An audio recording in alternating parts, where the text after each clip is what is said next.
Et nous allons remettre ce moment entre les mains du Seigneur. Que le Seigneur nous accorde la grâce de comprendre sa parole. Prions. Éternel des armées, Dieu trois fois saint, Dieu miséricordieux, assis au-dessus des cieux les plus élevés. Seigneur, nous te rendons des immenses actions de grâce. Nous te bénissons pour tout ce que tu fais. Merci Père Céleste pour ta bonté, ta miséricorde. Merci Seigneur parce que tu es digne de louange et d'adoration. Seigneur, nous sommes devant toi maintenant pour recevoir ta parole. Nous te prions Seigneur d'être au milieu de nous. Seigneur, de venir nous faire comprendre le sens de cette parole, de ce que tu veux nous enseigner ce matin. Béni sois-tu dans le nom de Jésus. Amen. Amen. Amen. Alors, j'ai un sujet sur lequel j'aimerais partager avec vous ce matin. Je vais partager sur la mauvaise influence dans l'Église et la corruption dans l'Église. Donc, je vais parler d'abord de la mauvaise influence. Et ensuite, je parlerai de la corruption. Donc, la mauvaise influence, je pense que vous savez déjà ce que cela veut dire quand on dit qu'une personne a une mauvaise influence et quand on dit qu'une personne a une bonne influence. La corruption, ça touche trois aspects dans l'Église. La corruption en rapport avec l'argent. On a eu des problèmes. Tout ce qui a été comme problème dans l'Église, il y avait l'argent. La corruption en rapport aussi avec l'impudicité. On a vu aussi les cas dans la Bible, et aussi que dans le monde de l'Église aujourd'hui. Et on a un dernier point qui touche à la corruption qu'on appelle la magie. Voilà. Donc, j'évoquerai ces points dans les prochains dimanches, si le Seigneur le permet. Aujourd'hui, je vais parler de la mauvaise influence. Pourquoi? Parce que nous sommes des enfants de Dieu et le Seigneur a prévu une destinée, a prévu pour chacun quelque chose. Et nous sommes dans une marche et nous avons un objectif, nous avons un but, nous avons une mission. Et il peut arriver que pendant la mission, qu'on ait de mauvaises fréquentations. Et si on a de mauvaises fréquentations, il y a de fortes chances qu'on soit dérouté. Dérouté, c'est-à-dire que quitter de la route, qu'on prenne une autre destination. Ou bien qu'on soit éloigné du but, de l'objectif. Quand j'ai commencé l'œuvre ici, quand le Seigneur m'a appelé à commencer l'œuvre à Nanteuil, j'ai été averti par beaucoup de choses.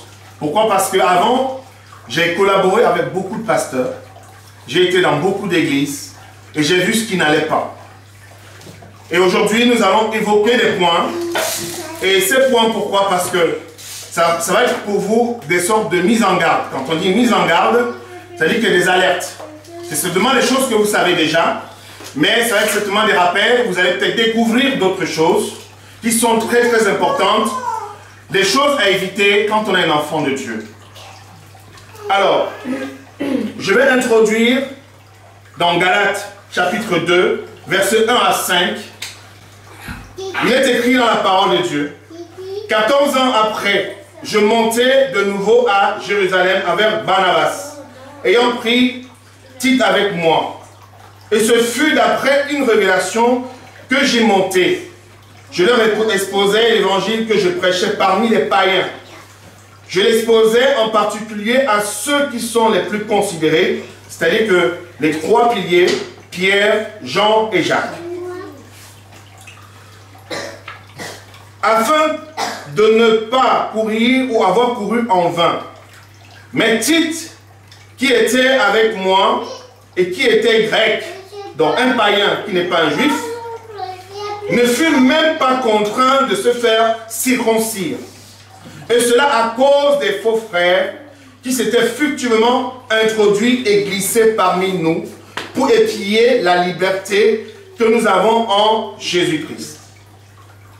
Avec l'intention de nous asservir, nous ne leur cédâmes pas un instant et nous résistâmes à leurs exigences afin que la vérité de l'évangile fût maintenue parmi vous. Amen. Amen. Donc l'église est infiltrée, l'église a des faux frères. C'est-à-dire que vous pouvez marcher avec les gens, Vous pouvez être des frères et des sœurs marchant ensemble, mais parmi vous, ce n'est pas tout le temps le cas, mais parmi vous, on peut avoir ce qu'on appelle des faux frères. Et des faux frères, en fait, c'est des personnes qui sont utilisées par le diable ou qui ont une influence du diable pour vous éloigner du but que le Seigneur vous a fixé. Il faut savoir que l'homme a plusieurs objectifs, a plusieurs cibles. Vous avez un objectif sur le point de vue familial, ce que vous avez défini avec votre mari et votre enfant. Je parle des chrétiens. Vous avez des objectifs par rapport à l'église locale que vous fréquentez. C'est un objectif. Vous avez un objectif par rapport à votre travail ou par rapport à d'autres choses. Dans cette marche-là, vous allez avoir des gens, ça peut être ton mari, ça peut être ton fils, ça peut être n'importe qui peut venir t'influencer, te faire dévier de la trajectoire. Ici, on parle des Juifs. On parle des personnes qui ont connu la parole de Dieu. On parle des gens qui connaissent la loi aussi.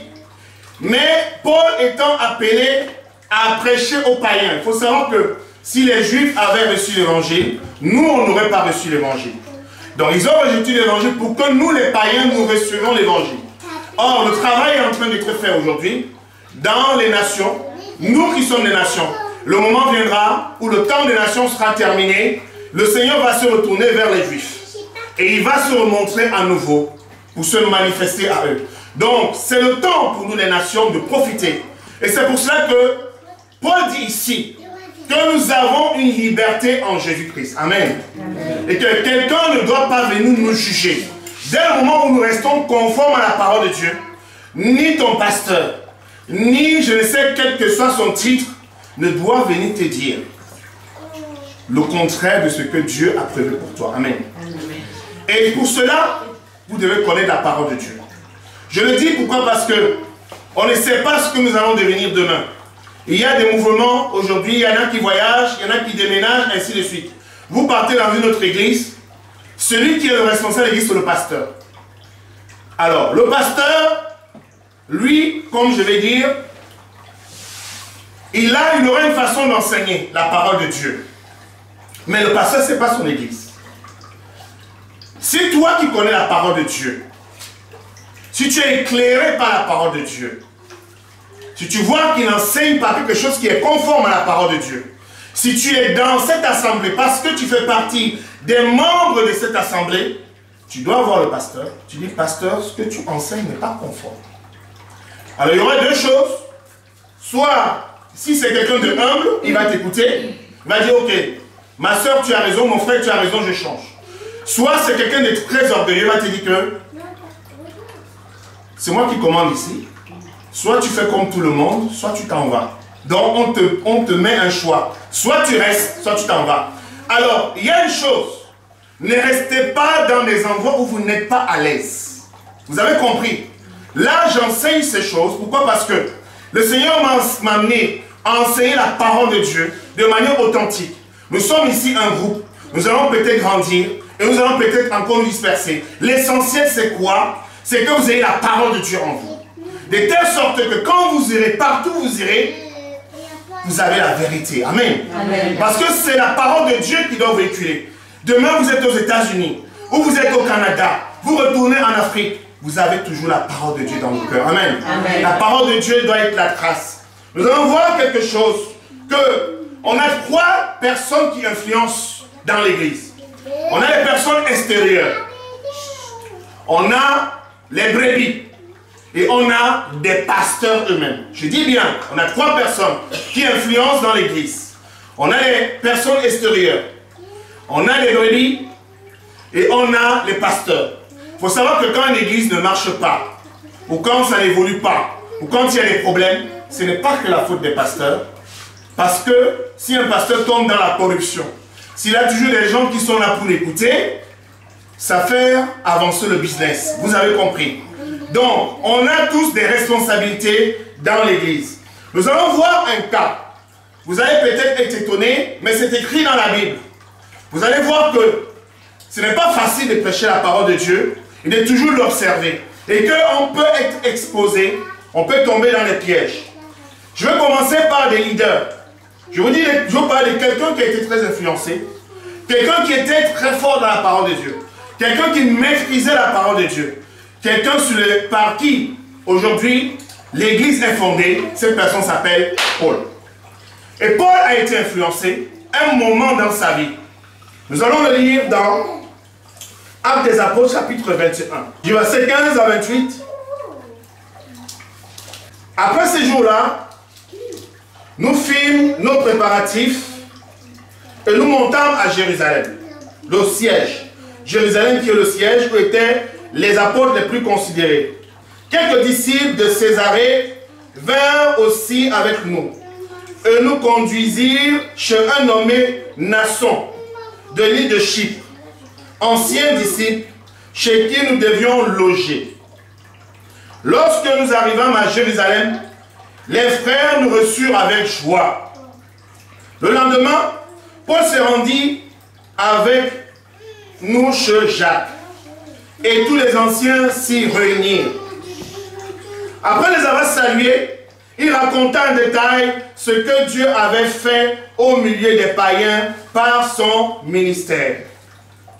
Quand ils eurent entendu, ils glorifièrent Dieu, puis il lui dirent, tu vois frère, écoutez bien là où ça commence, c'est très intéressant. Tu vois frère, combien de milliers de Juifs ont cru, tous sont zélés pour la loi. Nous sommes sauvés, non par la loi, mais par la grâce. Il y en a qui sont zélés pour la loi. La suite, or, ils ont appris que tu enseignes à tous les Juifs qui sont parmi les païens à renoncer à Moïse, leur disant de ne pas circoncire les enfants et de ne pas se conformer aux coutumes. Jésus a dit aux Juifs, vous détournez la parole de Dieu, la loi, pour servir vos coutumes. Il a aussi dit que ce n'est pas la circoncision de la chair qui est importante, mais c'est la circoncision du cœur. Écoutez bien, ça c'est les apôtres de Jésus et les anciens qui sont là, qui sont en train de parler à Paul. Écoutez la suite. Que faire donc? Sans aucun doute, la multitude se rassemblera, car on saura que tu es venu. Paul est considéré dans l'église comme un rebelle. La doctrine de Paul, même aujourd'hui dans l'église, est rejetée. Si on rejette les épîtres, il n'y a plus d'église. Prenez le Nouveau Testament, il n'y a que les épîtres de Paul. C'est pourquoi, écoutez le conseil qu'il lui donne. C'est pourquoi, fais ce que nous allons te dire. Il y a parmi nous 4 hommes qui ont fait un vœu. Prends-les avec toi, purifie-toi avec eux et pourvois à leurs dépenses afin qu'ils se rasent la tête. Ainsi, tous sauront que ce qu'ils ont entendu dire à ton compte est faux. N'est-ce pas? Mais que toi aussi, tu te conduis en observateur de la loi. Je vais m'arrêter d'abord là. Nous voulons plaire aux hommes. Sachant qu'on a une conduite, sachant que Dieu nous a parlé, la parole de Dieu, la foi vient de ce qu'on entend. Et ce qu'on entend vient de la bouche de Dieu. Ce qu'on entend vient de la parole de Dieu. Tu as reçu une conduite, tu es passé dans les eaux du baptême, le Seigneur t'a parlé, le Seigneur t'a désigné, il t'a montré une bénédiction qui était destinée. Malgré cela, il y a aussi Isaac qui va venir. Isaac lui aussi connaît la loi. Isaac lui aussi connaît la Bible. Isaac va venir parler à Tilde. Isaac va venir parler à Annie pour dire, bon, écoute, tu sais, les gens disent ceci de toi. Les gens ont parlé ainsi de toi. Maintenant, pour montrer que toi, tu n'es pas un rebelle, il faut que tu fasses ceci, tu fasses cela. Vous avez compris? Plaire aux hommes. On continue dans le verset 26. Alors Paul prit ces hommes-là. Ce qui est écrit. Paul prit ces hommes, se purifia, il entra le lendemain dans le temple avec eux pour annoncer à quel jour la purification sera accomplie et l'offrande présentée pour chacun d'eux. Verset 27. Sur la fin du 7e jour, les Juifs d'Asie, ayant vu Paul dans le temple, soulevèrent toute la foule et mirent la main sur lui, en criant, ô homme israélite, ô secours, voici l'homme qui prêche partout à tout le monde contre le peuple contre la loi et contre ce lieu. Il a même introduit des Grecs dans le temple et a profané ce saint lieu. Et la suite de cette histoire, c'est que Paul, qu'est-ce qui va se passer? Paul va être arrêté. Et c'est comme ça qu'il va être capturé. Et c'est comme ça qu'il va être lié par les chaînes jusqu'à ce qu'on va l'exécuter. Il est arrêté. Pourquoi? Paul, qui est conduit par le Saint-Esprit. Paul qui a enseigné des choses incroyables. Paul qui a reçu, qui est allé jusqu'au 3e ciel. Qui a entendu des choses incroyables. Paul qui a une connaissance que les 12 apôtres n'ont pas. Paul qui maîtrise la parole de Dieu. Mais Paul est influencé. Paul est influencé. Et quand on viendra t'influencer, on ne prendra pas quelque chose d'étranger, on prendra quelque chose dans toi-même. Paul, il était influencé, il a passé son temps à enseigner sur les coutumes.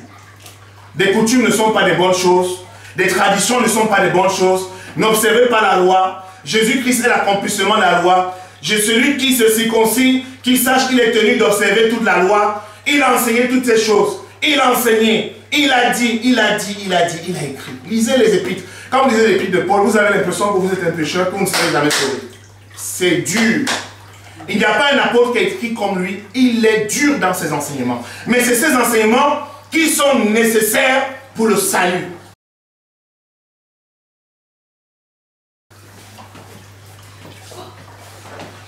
Et Paul tombe là comme un enfant.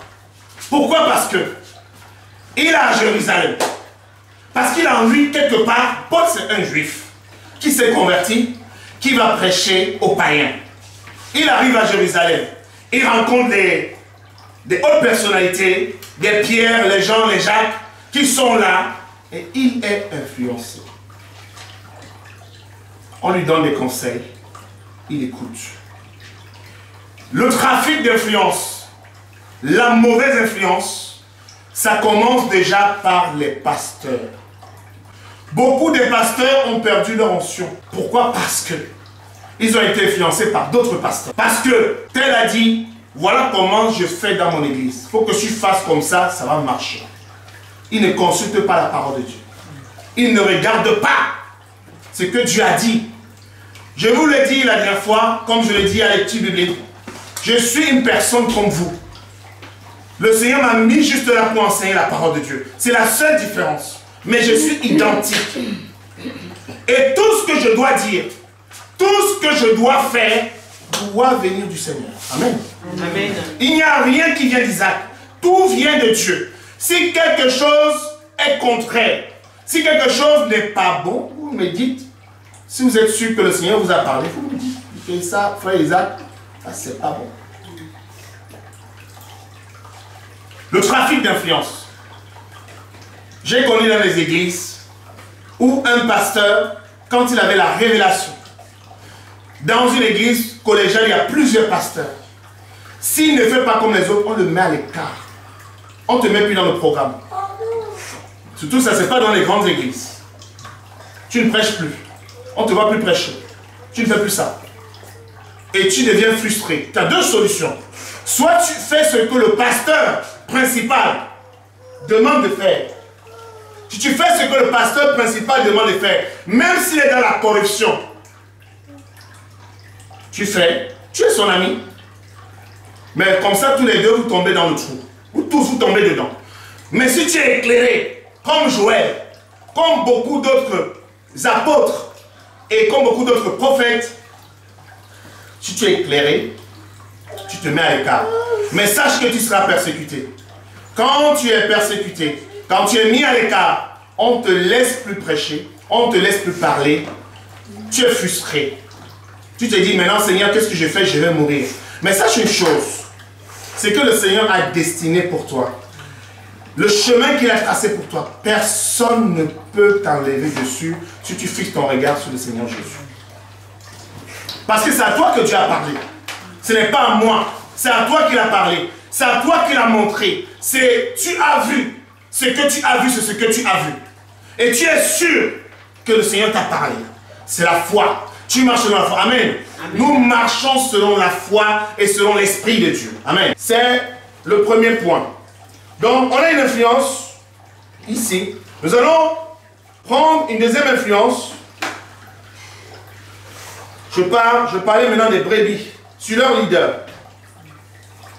On a des brebis sur leur leader. Nous allons lire dans Samuel, 1 Samuel chapitre 13, versets 5 à 14. Les Philistins s'assemblèrent pour combattre Israël. Ils avaient 1000 chars et 6000 cavaliers. Et ce peuple était innombrable comme le sable qui est sur le bord de la mer. Ils vinrent camper à Mishma, à l'orient de Beth-Aven. Les hommes d'Israël se virent à l'extrémité, car ils étaient serrés de près, et ils se cachèrent dans les cavernes, dans les buissons, dans les rochers, dans les tours et dans les citernes. Il y eut aussi des Hébreux qui passèrent le Jourdain, tandis que d'autres prirent la fuite, pour aller au pays de Galade et de Galade. Saül était encore à Gilgal, et le peuple qui se trouvait auprès de lui tremblait. Il attendait 7 jours, selon le terme fixé par Samuel. Mais Samuel n'arriva pas à Gilgal, et le peuple se dispersait loin de Saül. Alors Saül dit, amenez-moi l'holocauste et les sacrifices d'action de grâce, et il offrit l'holocauste. Et comme il achevait d'offrir l'holocauste, voici Samuel arriva. Et Samuel sortit, et Saül sortit au devant de lui pour le saluer. Samuel dit, qu'as-tu fait? Saül répondit, lorsque j'ai vu que le peuple se dispersait loin de moi, que tu n'arrivais pas au terme fixé, et que les Philistins étaient assemblés à Michmash, je me suis dit, les Philistins vont descendre contre moi à Gilgal, et je n'ai pas imploré l'Éternel. C'est alors que je me suis fait violence et que j'ai offert l'holocauste. Ça veut dire à Saül, tu as agi en insensé. Tu n'as pas observé le commandement que l'Éternel, ton Dieu, t'avait donné. L'Éternel aurait affermi pour toujours ton règne sur Israël. Et maintenant, ton règne ne durera point. L'Éternel s'est choisi un homme selon son cœur, et l'Éternel l'a destiné à être le chef de son peuple, parce que tu n'as pas observé ce que l'Éternel t'avait commandé. Amen. Amen. Alors, donc, premièrement, on a vu les pasteurs, l'influence entre les pasteurs. Maintenant, l'influence des brebis sur les leaders. Nous allons voir plusieurs cas. Là, on a un cas de Saül. Saül est le roi d'Israël. Il doit aller combattre les Philistins. Et Dieu a dit, je te donne la victoire sur les Philistins. Dieu a parlé que je vais dévouer ce pays par interdit. Mais il y a un prophète. Le prophète, c'est le guide. C'est Samuel. Et donc il dit à Saül, tu m'attends pendant 7 jours jusqu'à ce que je vienne. Quand je serai arrivé, on va faire l'holocauste. Parce qu'en Israël, c'était des pratiques. Aujourd'hui, on fait exactement la même chose. Mais ce qu'on n'immole plus les bœufs. Tu pries le nom du Seigneur Jésus-Christ. Amen. Amen. Tu présentes l'offrande. Jésus-Christ est mort sur la croix une fois pour toutes. Tu présentes l'offrande et tu pars en guerre. En Israël, il fallait tuer les moutons, il fallait faire les offrandes d'action de grâce, et il fallait que c'est le sacrificateur qui le fasse. Donc il dit à Saül, attends-moi 7 jours. Donc, ils sont en face de l'ennemi. Sachez que la vie est faite de preuves et d'oppression. On a des ennemis qui sont en face de nous, qui sortent les dents, qui sortent des griffes, qui agitent la queue et qui vomissent le feu. Tu es en face, tu te regardes, comme la dernière fois on a vu les armes de l'esprit, tu te regardes, tu dis, je vais combattre avec quoi? Je ne sais pas. Tu prends peur. Donc Saül, il est le roi d'Israël, il a en lui, il a autour de lui les soldats, Et le peuple a peur. Le peuple tremble. Le peuple ne sait quoi faire. Le problème, c'est que dans une église, quand si des brebis sont mal affermies, elles peuvent faire tomber le pasteur. Vous avez compris ça? Quand les brebis sont mal enseignées, elles font tomber le pasteur. Quand les brebis manquent de connaissances, quand les brebis ne lisent pas la Bible, elles font tomber le pasteur. Parce que beaucoup de choses dans l'église sont arrivées. Des musiques mondaines et toutes ces choses-là, des styles que vraiment, dans certaines églises, vous avez l'impression que vous êtes dans une boîte de nuit. Pourquoi? Parce que les chrétiens sont venus voir le pasteur et disent qu'ailleurs ça se fait comme ça. Il faut que ça se fasse aussi comme ça chez nous. Sinon on s'en va. Et les pasteurs ont cédé sous la pression. La première chose que le Seigneur m'a donnée dans cette œuvre, ne jamais céder sous la pression. J'écoute tout le monde, j'y vais, j'étudie, je prie, je consulte le Seigneur. Mais je ne cède jamais. Ma nature est comme ça. Je suis quelqu'un qui ne négocie pas. Je ne cède pas sous la pression. Il s'en va, il attend. Qu'est-ce qui est écrit? Ils sont nombreux. Ils sont tellement nombreux. Il les sert de gauche à droite. Certains commencent à prendre la fuite. Il y en a qui quittent le navire. Il y en a qui partent. Ainsi de suite. Donc, ils se dispersent. On va faire la guerre avec quoi? Pour faire la guerre en Israël, en ce temps-là, il faut l'Holocauste.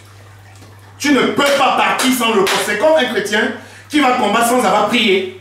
Tu ne peux pas sans que tu aies consulté ton Dieu. Donc, vous voyez que les sacrifices qui étaient faits dans l'ancienne alliance, c'était la loi. Maintenant, nous sommes dans la nouvelle alliance. C'est Jésus-Christ qui est le sacrifice. Ça ne change pas. Toute chose, un entretien d'embauche, une situation de voisinage, une situation de travail, quelle que soit la situation, tu mets le Seigneur devant. Amen. Amen. Tu mets le Seigneur devant. Et si vous travaillez en équipe, vous allez voir la pression, parce que nous sommes tous différents. Comme nous faisons partie d'un groupe et que nous n'avons pas les mêmes sensibilités, donc il va y avoir de la pression. Parce que nous avons tous quoi? Un intérêt commun. Ces gens-là, s'ils sont venus combattre les Philistins, les militaires juifs, ils sont venus combattre. Ils ne sont pas venus faire la figuration. Mais il y a des règles. Il faut le sacrifice. Or, il peut arriver dans une situation où le Seigneur va t'éprouver. Samuel a dit, attends 7 jours que je vienne. Et pour vous dire que Saül avait respecté le contrat. Il a attendu 7 jours. Mais au-delà des 7 jours, le peuple s'est dispersé. C'est ce qui est écrit dans la parole de Dieu. Le peuple s'est dispersé. Il y a des circonstances. Il y a des choses qu'on appelle des accidents de parcours. Quand Dieu t'a promis quelque chose, il va te le donner. Amen. Amen. Les gens peuvent freiner l'objectif, mais il ne t'empêchera jamais de l'atteindre.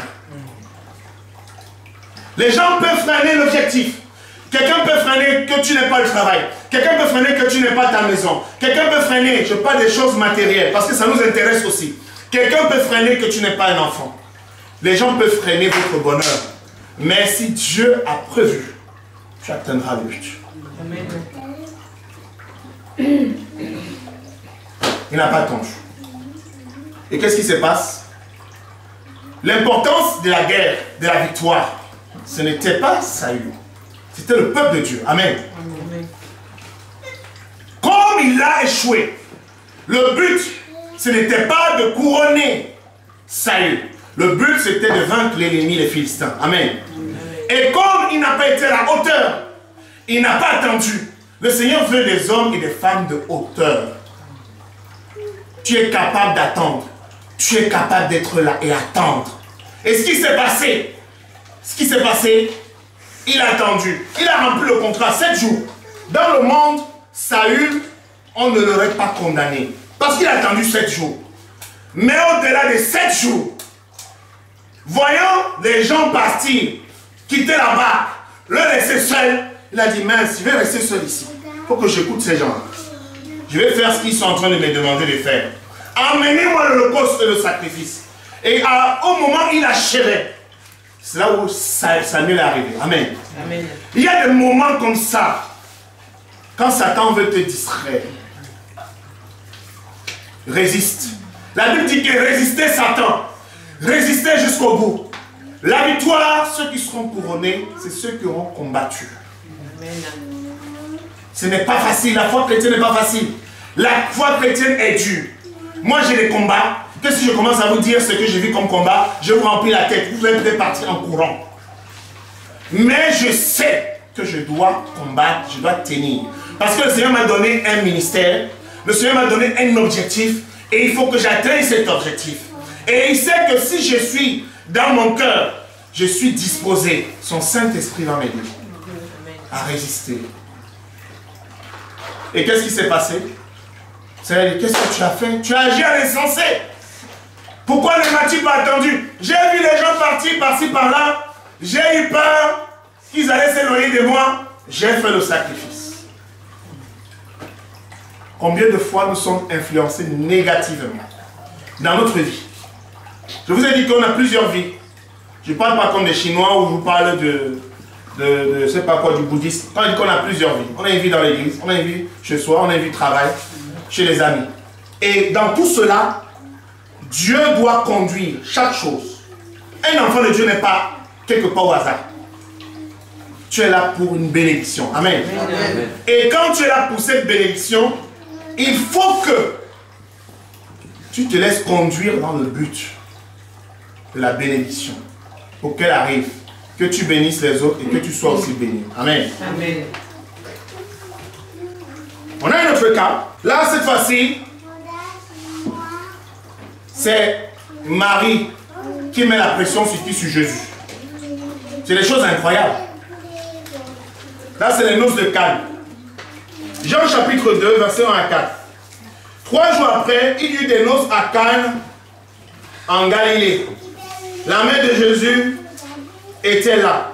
Et Jésus fut aussi invité aux noces avec ses disciples. Le vin ayant manqué, la mère de Jésus lui dit, nous n'avons plus de vin. Jésus lui répondit, femme, qu'y a-t-il entre toi et moi? Mon heure n'est pas encore venue. Amen. Amen. Voilà une pression. Maman, elle sait que son fils est le Messie.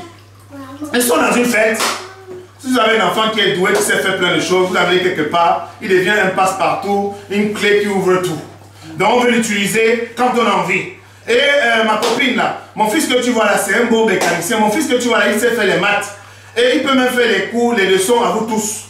Donc, il devient. Et on utilise parfois nos enfants, on utilise nos trucs comme ça, comme des objets, alors que ce n'est pas des rapports. Vous savez, quand vous avez une bénédiction, conservez cette bénédiction. Amen. Mais ne vous en servez pas n'importe comment. Il y a des limites. Il faut mettre des limites. Il dit ici, je laisse une porte. Ça, c'est pour vous. J'ai le droit d'avoir une intimité. J'ai le droit qu'il y a certains endroits, je ne veux pas que vous veniez, ça concerne que ma femme et moi. Et vous, pareil.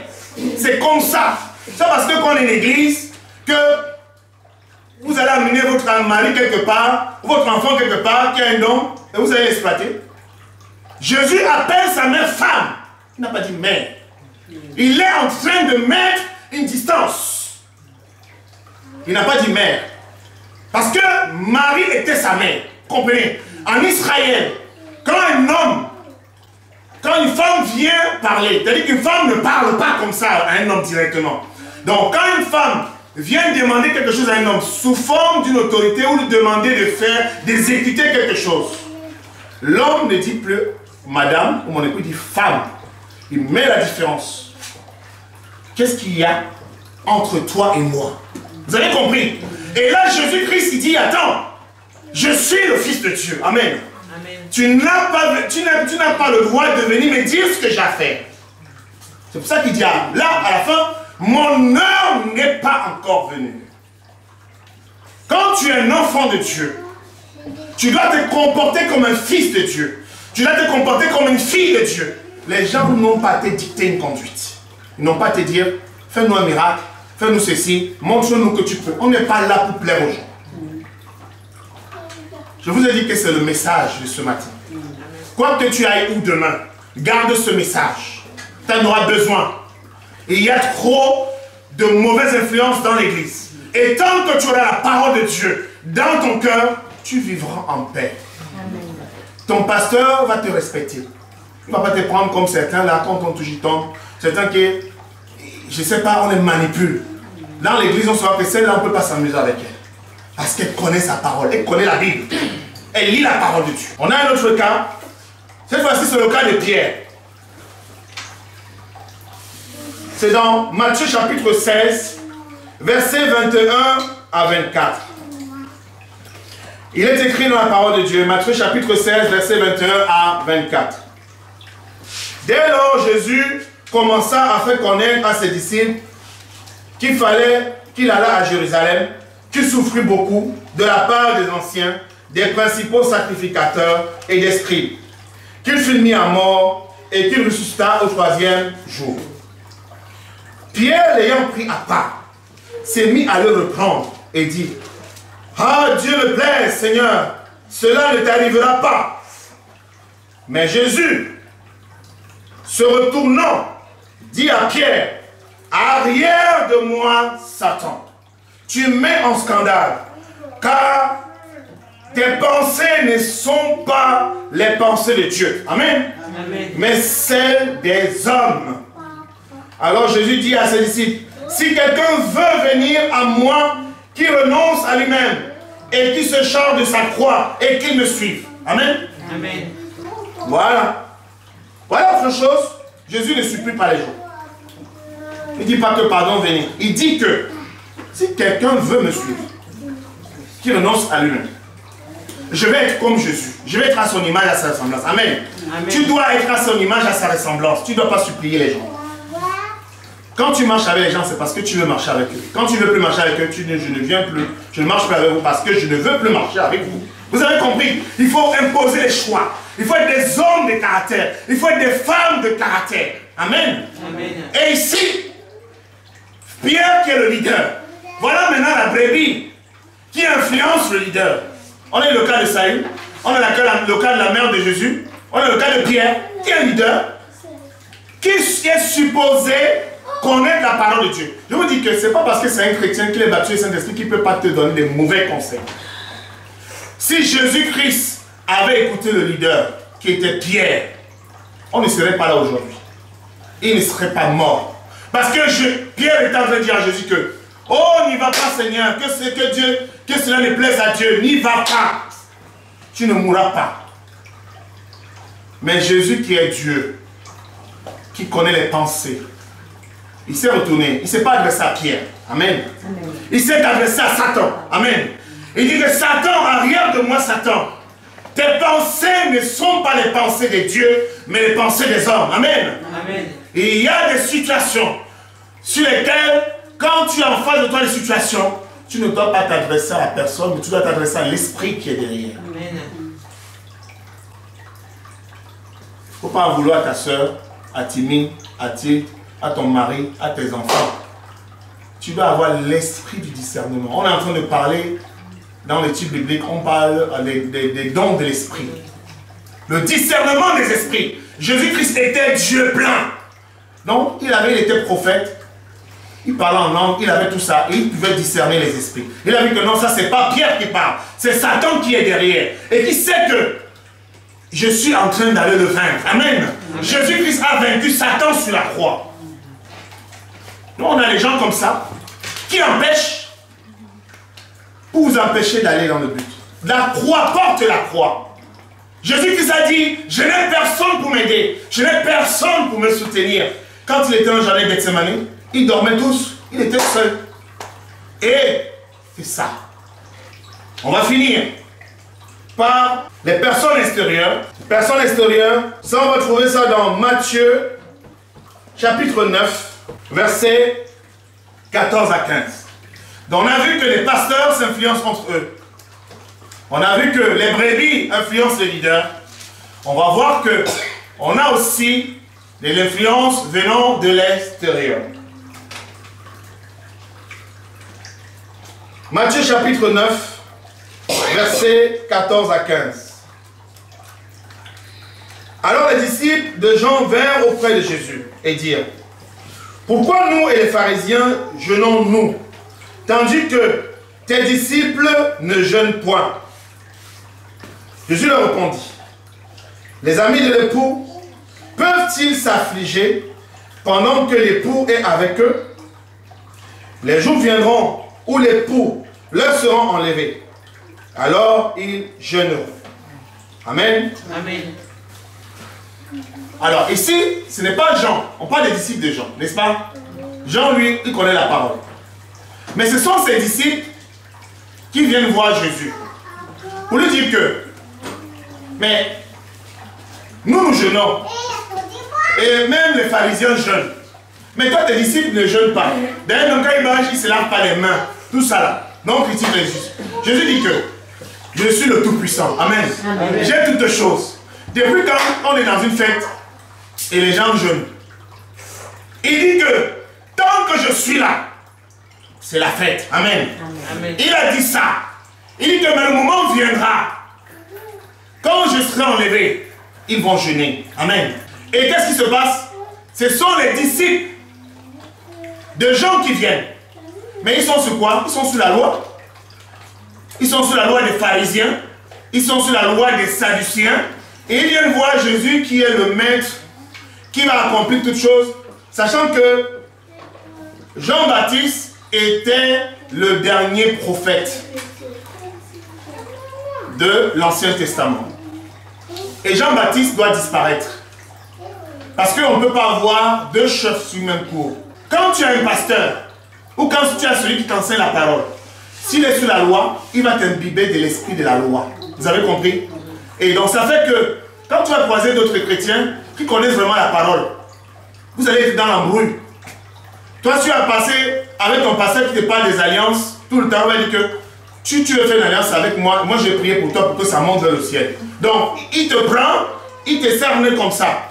Oh, Jésus-Christ, quand il est venu, il nous a donné la liberté. Amen. Amen. Nous avons tous accès au Père. Donc, les disciples de Jean sont sous la loi de Jean. Parce que Jean est encore sous la loi. Il est le dernier prophète de la loi. Or, Jean n'a pas d'éclairage parfait. Pourquoi Jean n'a pas d'éclairage parfait?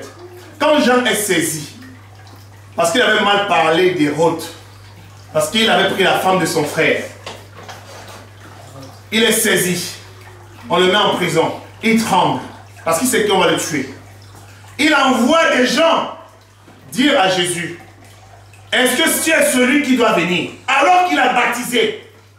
Vous avez compris? Est-ce qu'on doit attendre quelqu'un d'autre? Est-ce que tu es celui qui devait venir, le Messie? Vous savez mes frères, il y a tellement de la confusion dans l'église. Moi-même qui vous parle, je suis honnête, j'ai des situations dans la vie, je me pose des problèmes. Je dis: Seigneur, est-ce que j'ai vraiment entendu ta voix? Je me pose des questions. Est-ce que Seigneur tu m'as parlé? Même pour un temps, le Saint-Esprit vient dans mon cœur. Il est dans mon cœur. Il se manifeste. Il te donne la paix. Il te donne l'assurance.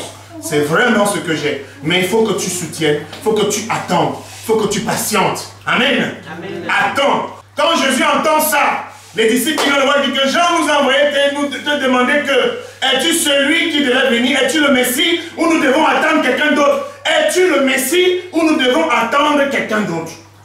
Oh Jésus, quand il entend ça, il est dépassé. Il dit que qui est-ce que vous êtes allé voir? Un roseau agité? Qui est-ce que vous êtes allé voir? Ça. Parce que Jean n'a pas cru en lui. Jean qui est le grand prophète, le dernier en Israël, très respecté, il n'a pas cru en Jésus. Qu'il a baptisé. Il a vu la colonne du Saint-Esprit descendre en lui. Et il l'a baptisé. Maintenant, parce qu'il est en prison, il doute. Quand celui qui t'enseigne la parole, ça se transmet, c'est une notion qui se transmet. Celui qui enseigne la parole, s'il a des mauvaises influences derrière, il vous imbibe ça. S'il fait des mauvaises pratiques derrière, ça influence vos vies. C'est une relation comme la mère et son enfant. C'est héréditaire. On voit le comportement des enfants, tu sais comment ils sont, les parents sont chez eux. Ça influence.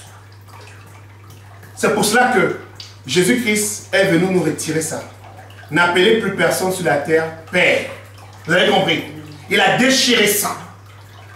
Parce que, si tu dis que ça c'est ton Père spirituel, s'il a une mauvaise influence, s'il a une mauvaise onction, ça va imbiber ta vie. Il dit que vous avez qu'un seul Père, celui qui est dans les cieux. Amen. Amen. Il faut que tu sois imbibé par le Père, le véritable, celui qui a créé les cieux et la terre.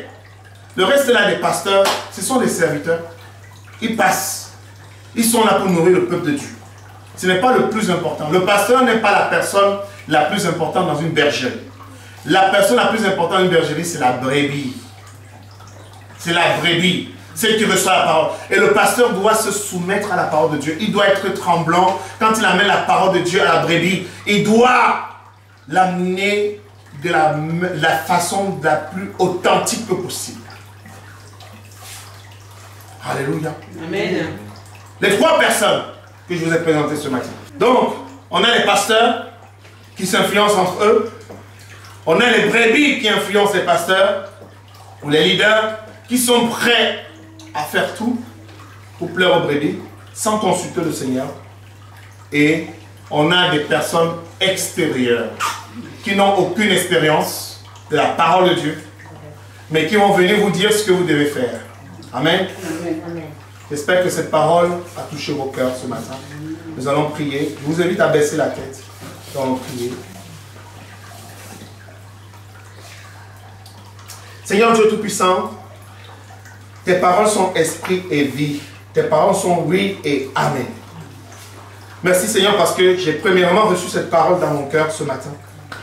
Merci Seigneur parce que ceux et celles qui sont là ce matin ont reçu aussi cette parole dans leur vie. Je te prie, ô notre Dieu, notre Roi, notre Seigneur, de faire en sorte que cette parole puisse impacter leur vie positivement. Et que les zones d'ombre qu'il y a encore dans leur vie changent, Seigneur. Merci Père parce que tu nous appelles à l'unité. Et nous devons être dans l'unité de ta parole. Nous devons, Seigneur, la méditer tous les jours. Et Seigneur, je te prie de nous donner la force de faire en sorte que, Seigneur, nous puissions méditer cette parole. Nous puissions la lire couramment. Et que cette parole soit gravée dans nos cœurs. Car, Seigneur, les prières seulement ne suffisent pas. Ta parole, elle était le commencement. Seigneur, ta parole est un dialogue avec toi, Seigneur. Et nous voulons vraiment, Seigneur, l'assimiler dans nos vies. Nous voulons, Seigneur, qu'elle féconde nos cœurs, Seigneur, et qu'elle produise des fruits. Merci, Père Céleste. Et je résiste à l'esprit malin qui pourrait venir retirer cette parole qui a été sémée dans les cœurs aujourd'hui. Je résiste au nom de Jésus-Christ de Nazareth. Je dis qu'il n'a pas sa place au milieu de nous, qu'il n'a pas la place dans notre cœur, que toi, c'est ton Saint-Esprit qui y habite, qui prenne toute la place. Merci Père Céleste, nous te remettons notre semaine. Sois avec nous, bénis-nous d'avance dans tout ce que nous allons faire. Au nom de Jésus. Amen. Amen. Amen. Amen. Juste une annonce, donc vendredi, étude biblique à 21 h. Et Adélaïde m'a chargé de vous rappeler la rencontre de femmes que vous avez pour samedi à 14 h. La parole de Dieu libère. Elle nous donne la vie, la joie et la paix. La parole de Dieu est authentique et ne change pas. La parole de Dieu pénètre toute obscurité et éclaire la vie de tout homme. La parole de Dieu ne doit pas être diluée, ni falsifiée, ni déformée. Jésus-Christ est la lumière du monde. Jésus-Christ est le chemin, la vérité et la vie. Revenez au fondement de la parole de Dieu. Amen. Moi et ma maison, nous servons l'Éternel.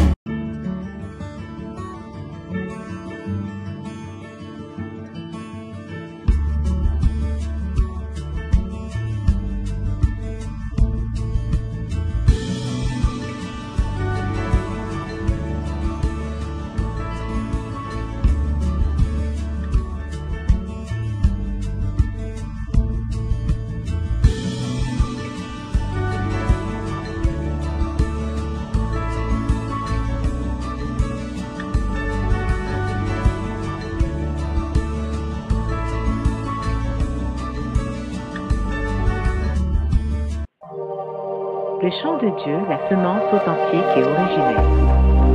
Le chant de Dieu, foi, espérance et amour. Suivez nos enseignements sur Facebook, Le Chant de Dieu TV, sur YouTube en tapant Le Chant de Dieu et sur notre site internet www.lechantdedieu.com.